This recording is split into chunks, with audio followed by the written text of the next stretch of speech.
naannoo fi godinarraa suur sagalee akkasuma haala uummanni keessa jiru gara miidiyaatti fidu ni hidhuu ni rakkisu waan akkanaatu jira. Harargeen teenya gaanii beeyita yoo gubbarraa cabsaa jaanii kan ajjeesaadha isaan biratti ajajni. Kanaaf waan haala fokkotaadha uummata bashaasha kan uummata beelee hin beeyne quufa malee rakkoo namtolcheedha.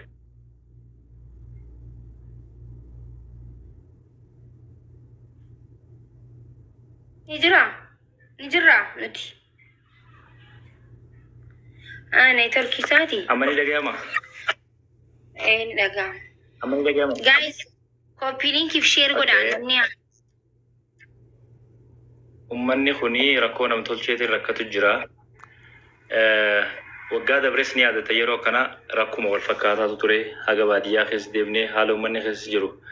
Iyyaati lallabaa turree mootummaa federaalaa dhagahee xumura irratti waxxalayaa barreessee keellaalee jiru kan qaraxa humnaa olii uummatarra kaa'ee uggura gabaa jimaa fakkeenyaaf namni tokko daldaltoonni kan uummatarraa baadiyyaa bu'ee jimaa bitee gurguru magaalaa fidee gurguru yoo jimaan sun isa baasedha. Fakkeenyaaf jimaa kan konkolaataa tokko qarshii 100 bitamee fe'amee fakkeenya beekee fe'amee dhufee bordodde irratti yoo keellaa qarshii 50 gaafatame magaalaa geessee gurguree maal irraa harkata kasaaraan isaa maali faayidaa isaa maali ilaalteeti kan naggaadeen waan kana dalaydu inni achi bitee fidee keellaa kana kafalee magaalaa fidee gatiin dabalee gurguroo jee jimaan kan gurguramuu miti bakka hedduurraa dhufa waan ta'eef rakkoo namtolcheetiin uummanni rakkatu jiru.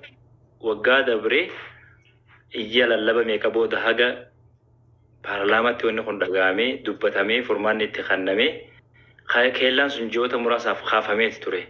Akkuma yaadattan keellaan kun erga kaafamee booda ji'oota muraasa booda amma waraqaa takkaan Oromiyaan deebiste. Keellaa mootummaan federaalaa kaasee isaan walii galanii fi walii galuu oolanii isaantu beeka. Keellaan deebi'e kun amma dachaa qaraxaa godhateeti kan deebi'e. Because faayidaa galgalatti jimarraa harkatan ni beekan. Akkanatti uummata miidhanii kana keessa dadhabsiisanii akka namni jimaa yeroo tokkoon gartee uummanni kunis rakkatee isaan jima balleessinaa malee rakkoo uummataa hin laalle. Uummanni kun uummata jimaan jiraatu. Qotee bulaan Harargeedha. Lafti Harargee gaarranii tulluudha dhaqaadha. Bikka jimaa irra qotanii yoo ta'e malee akka lafa humna ifiitiin illee qotanii midhaan oomishuu qamadii yookaan immoo xaafii oomishuu taatu miti. Gaararra tabba jimaa kanaa'u naanniga itti hidhaniiti waa midhaan hidhanii bishaan obaafachaa jimaa kana gurgurata. Jimaa gurgurateeti kan midhaan kaashii bitatee jiraatu ilmaan guddifatu ittiin barsiifatu jireenya gaggeeffatu jimaa. Wanti jima irratti uummanni Harargee hidhateef teessuma lafa isaattu bahaa fi dhiyaa Harargee illee yoo ilaaltanii teessuma lafa isaattu jimaaf yoo ta'e malee midhaaniif agas mara hin mijanne. Maaf jimaa dhiisee uummanni kun akka uummata kaanii qabatee qotee hin jiraanne warra juufaattu jiraafan ibsuu barbaade. Wanni rakkoon jirtu akkanaati. Murtoota isaan itti dhiiste waa'ee uummatarraa fi akkaataa furmaanni itti dhufu akkaataa itti deemnu waan akkasii fayyadu banee bareedaadha. Guys, copy link fi share godha. Maali taabtaabii kun mana nafxanyaati miti mana shugguxii Oromoo taabtaabii maali 15 taabtaab godha malee maal taatanitti uummata qasti galatooma itti fufi. Yaa rakkoon akka rakkootti rakkoo namoonni beekaa ammoo rakkoo tana furuudhaaf hayyamamuu miti warri mootummaadhaaf asilaa ummata kana bulchuu addatti Harargeen maal godheenis gaafidha. Harargeen Oromolleen rakkoo isiidhaa hagas mara sagalee ta'eef namni dubbataa jirullee jiru miidiyaaleen akkasitti xiyyeeffannoo kananiifis hin jiru.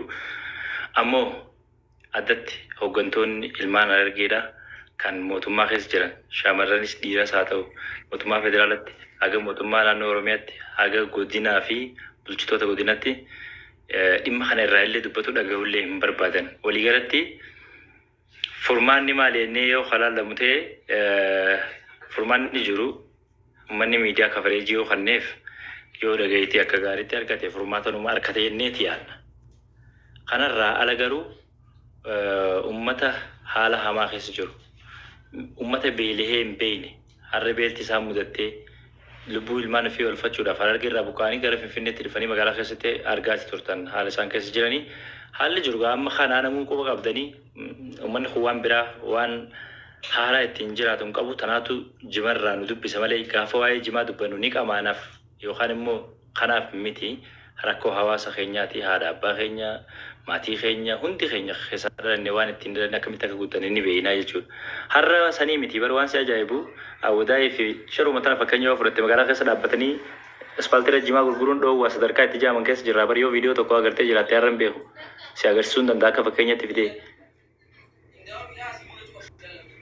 Sadarkaa aspaaltii irra dhaabbatee namni jimaa gurgurachuu dadhabuudhaan milishaan uleen tumtee karra jimaa harka ganneetee galchuudhaan keessa jira uummanni keenya. Nadaga hojjirta yoo ta'e. Nadaga hojjira. Guys, copy link godhaa hunda keessanuu. Copy link godha silaa waan uummataa fi gargaarsi akka isin hin taane ni beeknaa warra TikTokii kun irra hedduun ni fiiga.